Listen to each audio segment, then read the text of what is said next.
नमस्कार, मेरा नाम डॉक्टर शिखा जिंदल गुप्ता है और मैं senior consultant pulmonologist new hospital Noida में हूँ।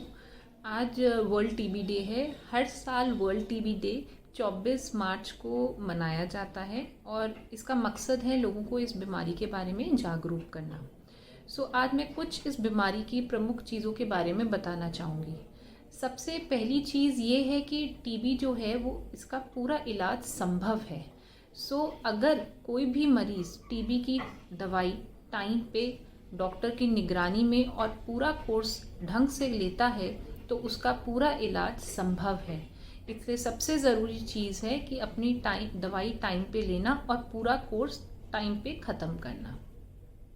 जो दूसरी चीज़ होती है कि एक बहुत बड़ा स्टिग्मा है, सोशल स्टिग्मा है टीबी की बीमारी को लेके कि ये छुआछूत की बीमारी है।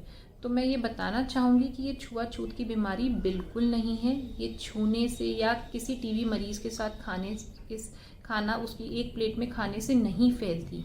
टीबी जो फैलती है वो हवा के द्वारा फैलती है। अगर कोई टीबी से संक्रमित मरीज़ खांसता है, छींकता है, बोलता है या इवन हंसता भी है तो वो बोलते समय या खांसते समय हवा में बैक्टीरिया को रिलीज करता है in the form of air droplets. And वो अगर कोई हेल्दी पर्सन उसे इनहेल करता है तो उसे हो सकती है, ज़रूरी नहीं है उसको हो, पर हो सकती है। ये एक माध्यम है टीबी के फैलने का। छूने से टीबी बिल्कुल नहीं हो सकती। तीसरी चीज़ जो मैं ये बताऊंगी कि टीबी जो है वो सिर्फ फेफड़ों की बीमारी नहीं है। अक्सर मेरे पास मरीज़ आके बोलते हैं कि हमें तो खांसी नहीं है, तो क्या हमें टीबी हो सकती है? अगर सबसे कॉमन ऑर्गन जो टीबी में इफेक्ट होता है वो है हमारे फेफड़े। तो अगर फेफड़े इफेक्ट होते हैं तो यूजुअली पेशेंट्स को खांसी होती है। बट टीबी सिर्फ लंग्स को इफेक्ट नहीं करती, वो बाकी शरीर के दूसरे पार्ट्स को, ऑर्गन्स को भी इफेक्ट करती है, जैसे कि बोन टीबी, स्पाइन की टीबी, ब्रेन टीबी, पेट में अंतड़ियों की टीबी, लिम्फ नोड्स की टीबी। तो डिपेंडिंग अपॉन वो जिस ऑर्गन को इफेक्ट करेगी उस हिसाब से पेशेंट को लक्षण होंगे। तो सिर्फ खांसी होना टीबी का साइन नहीं है। अगर पेशेंट को किसी भी पेशेंट को लंबा बुखार 3 हफ्तों से ज़्यादा या 2 हफ्तों से ज़्यादा हल्का बुखार चल रहा है, भूख नहीं लग रही है, वज़न कम नहीं हो रहा है, तो अपना डॉक्टर से संपर्क करना बहुत ज़रूरी है, बिकॉज ये टीबी के लक्षण हो सकते हैं।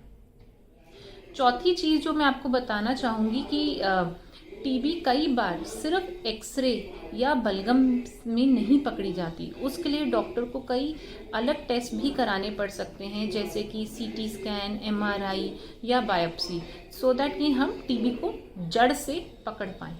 तो इसलिए घबराइए नहीं। कई बार अगर सिंपल एक्सरे या उसमें नहीं आती तो हमें आगे टेस्ट करवाने पड़ते हैं।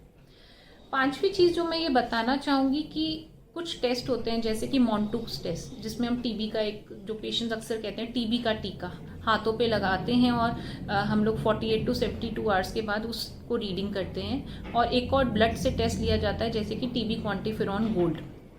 ये जो टेस्ट हैं ये टीबी के डायग्नोस्टिक टेस्ट नहीं है। सिर्फ इन टेस्ट के आधार पर टीबी का कोर्स नहीं शुरू किया जाता। हर पूरी पिक्चर को देख के, क्लिनिकल पिक्चर, पेशेंट के लक्षण, उसकी रेडियोलॉजी और बाकी चीज़ों को देख के ही टीबी को कंफर्म किया जाता है। सिर्फ मॉन्टूक्स टेस्ट टीबी का कंफर्मेटरी टेस्ट नहीं है। छठी चीज़ जो मैं ये बताना चाहूँगी कि जो टीबी का इलाज है वो लंबा होता है। टीबी की जो होती, ऐसा नहीं है कि 2 या 3 दिन में आपने इलाज खाया और आपको लक्षण खत्म हो गए आपके, ऐसा नहीं है। टीबी का इलाज लंबा होता है। इसकी दवाइयाँ जो होती हैं वो भी भारी होती हैं। अगर आपको कोई दवाई सूट नहीं करती है तो अपने आप दवाइयों को नहीं छोड़ना चाहिए। हमेशा अपने डॉक्टर को संपर्क करें, उसके बारे में बताएं और उसके बाद ही अपने उसका इलाज करें। अपने आप टीबी की दवाइयों को नहीं छोड़ना है। टीबी का इलाज लंबा होता है। अगर हम दवाइयों को बीच में ब्रेक कर देंगे तो टीबी का रिलैप्स होना या ड्रग रेजिस्टेंट, मतलब एक खतरनाक मोड़ ले लेती है कई बार टीबी, जिसे हम कहते हैं drug resistant TB in the form of MDR TB या एक्सडीआर टीबी, जिसका इलाज और लंबा होता है और दवाइयाँ और भारी होती हैं। तो इसलिए ऐसी टीबी ना हो, इसलिए सबसे ज़्यादा ज़रूरी है कि अपना टाइम पे इलाज करें, उसका पूरा कोर्स करें, बीच में कोर्स को ना छोड़ें। अंत में मैं यही बताना चाहूँगी कि टीबी का इलाज पूरा संभव है। अपना पूरा कोर्स दवाई का करना बहुत ज़रूरी है। दवाइयों के साथ साथ अपना आहार, हाई प्रोटीन डाइट लेना, और अगर कोई एसोसिएटेड कोमॉर्बिडिटी है जैसे कि शुगर, डायबिटीज़, तो उसका साथ में कंट्रोल रखना बहुत अत्यंत ज़रूरी है। धन्यवाद।